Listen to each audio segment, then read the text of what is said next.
1937 John Deere unstylized Model A.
So here's going to be our next task. This is a 1937 John Deere Model A, and we're going to jack it up, put it on jack stands, and I wanted to make sure that I had enough of a base to hold it to where I didn't have it break in the boards or anything.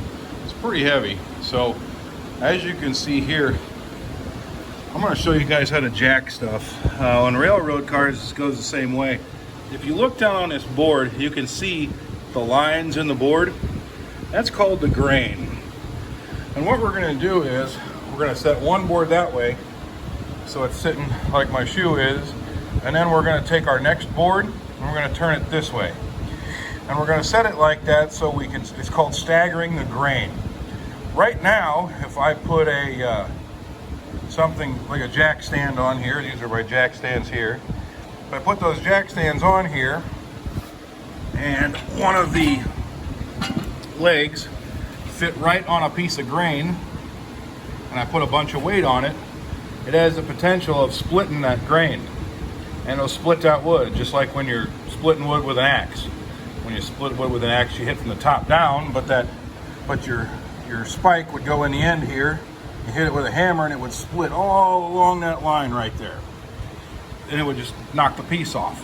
So, and those of you who've seen me in class, I've taken a board and just hit it on a corner, and if you hit it right on the grain, it'll bust that board in two. And you can do a hell of a big board with just a little bit of force. So what we're going to do is we're going to stagger our blocks. So just in case one of them cracks, it doesn't crack the one underneath it too, in case you're not sitting on even ground or something like that. Now, we shouldn't have a problem, we're on concrete. But if you were on ballast or something like that out on the railroad, that ballast would dig in that rock. Ballast is rock. That rock is pretty sharp and it can dig into those grains, and when you put a heavy amount of weight on it, it can just split that board easy peasy. So especially with the weight of that rail car on there. So I'm going to take the jack stand off, I'm going to go grab another piece of board, then I'm going to stagger the grain, so you know what I'm talking about. All right, so I've got my other piece of board, and now let's take a look at it. We'll get down close and we'll take a look. On this board here, you can see these lines, that's the grain, and it's going that way. I've got my second board, and the second board, as the lines are facing this way. That's what we mean when we say stagger the grain. So we can slide this other big board up over. I don't know if I can do it one-handed or not, these are pretty big.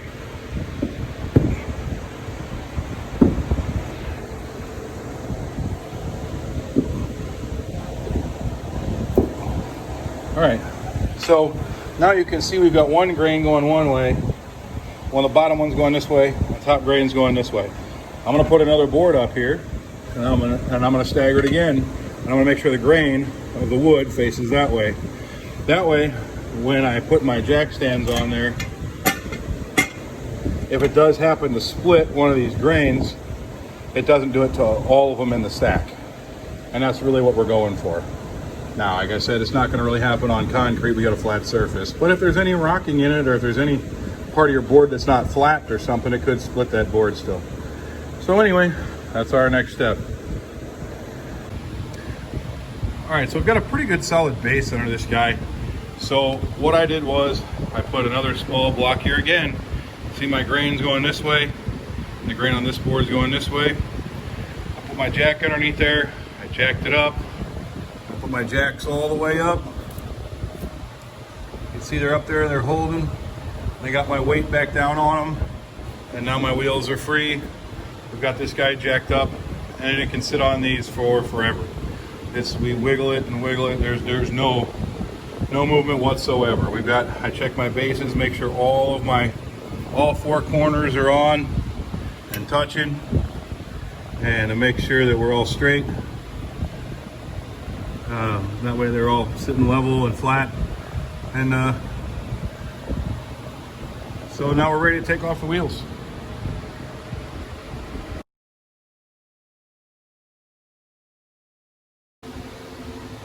Okay, so right now we've got a bolt that's broke off in the exhaust side, and I'll come over on this side so you can see it a little bit better. What we're going to do here is we're going to tap this guy, or we're going to use an easy out and get it out of there. See how it's broke off on top here? Now it's broke off, you can see at a slope. So we're going to take a file, this is metal file here, and that metal file has got kind of check marks in it. We're going to run back and forth and get it flat. After we get that guy flat, we're going to take a center punch with the point on the end set on here, and then hit it with a ball peen hammer, and then that way we got a good place for our drill bit to start. So we've got a drill with a drill bit, a metal bit in it, and we're going to drill it out. So I'll kind of try to keep this videotaping so you guys can see how this works, and hopefully it does. Sometimes it doesn't, and we'll have to heat it up with a torch, but we're going to file it flat right now and just get it close. So mostly what we're trying to do is get a good flat spot. If we get a good flat spot, we can take that center punch and tap that center punch and get a good center shot. When you drill this, that drill has got to be absolutely straight up and down going into that hole. If it's not, you'll cut that drill bit through the side of the bolt into the threads of the exhaust, the manifold there.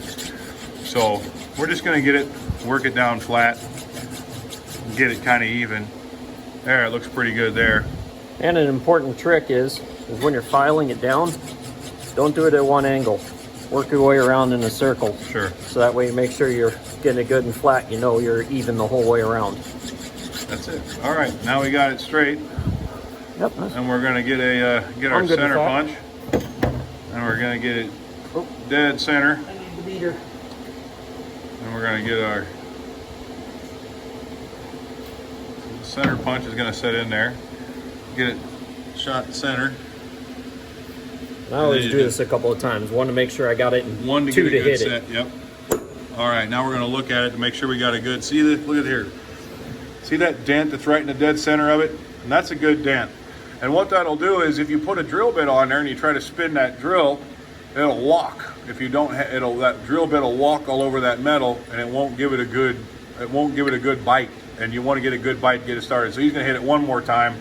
It's soft metal, so we should have a pretty easy time getting this guy out of here. All right. That's a good one. So there's a good deep hole. And our next piece is we're going to get the drill, and we're going to set that drill straight up and down, and we're going to use 80 weight oil. You can use cutting oil, but the trick is you got to keep that drill bit cool. So as you're going, I'm going to try to see if I can see while we're doing it, but as you're going,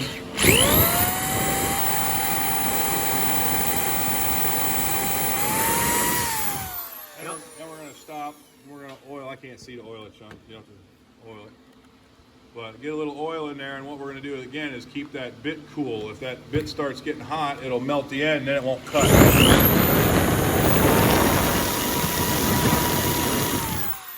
Another important deal here is safety glasses, because this can kick metal shards all over your face. And we're going to try to get this guy, probably in there good.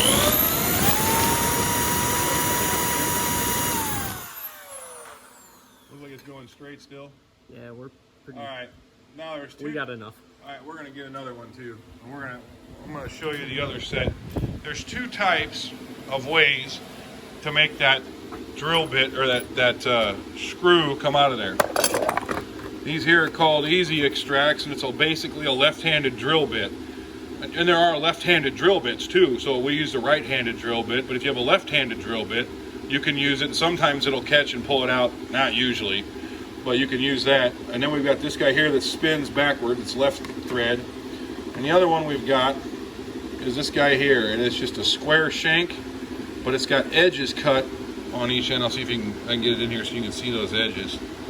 And when you tap that in there, we're going to hit that in there with a hammer. And now these have about 4 uses before you strip it and ruin it, but we're going to see if we can't drill that hole a little bit deeper and get that guy in here. And then we're going to go ahead and tap it in.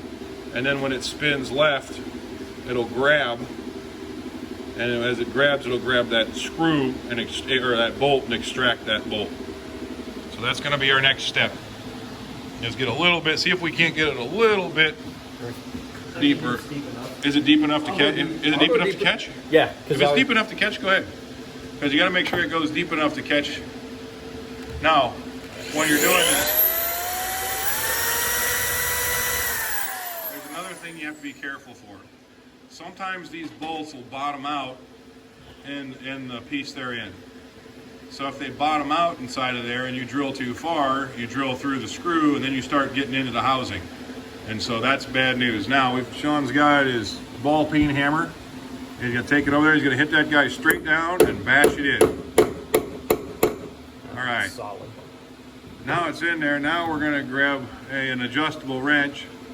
And you don't need one this big, but this is all I could find. So he's going to seat it all the way at the base of that, all the way at the base of it, so he gets a good solid grip and doesn't break our tap. Because you can break a tap.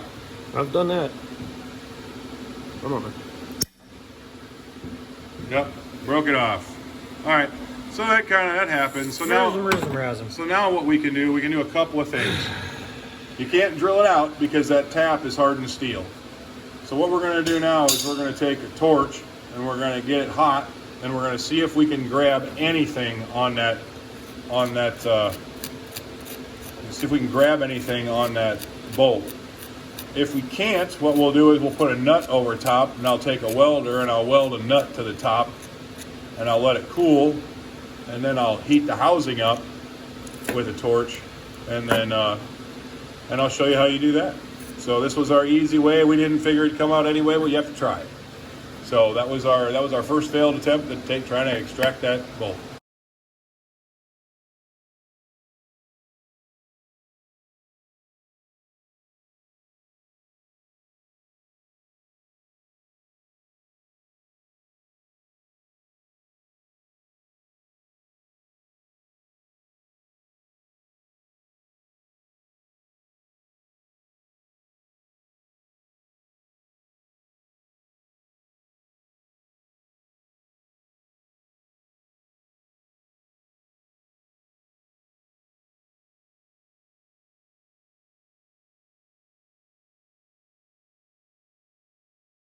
Stinking bell. Pop. Alright, here we go. What I'm doing is I'm heating up the outside of that nut, or that bolt.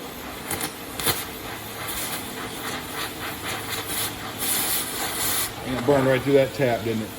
God damn it.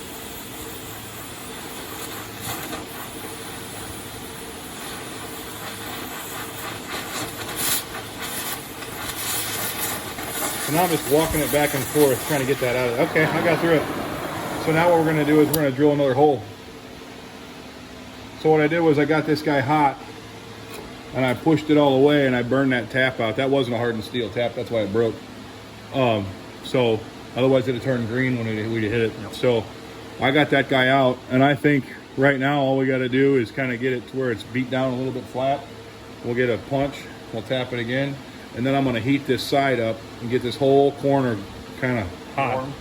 And then once that's hot, then we'll get in there and pop that guy. Because I could do this and I could get that guy out of here and blow it. And if I blew it though, it'd shoot sparks up in my garage door. And it'd waller out the threads. And I don't want to waller out the threads if I don't have to. So that's kind of why I was just melting it off.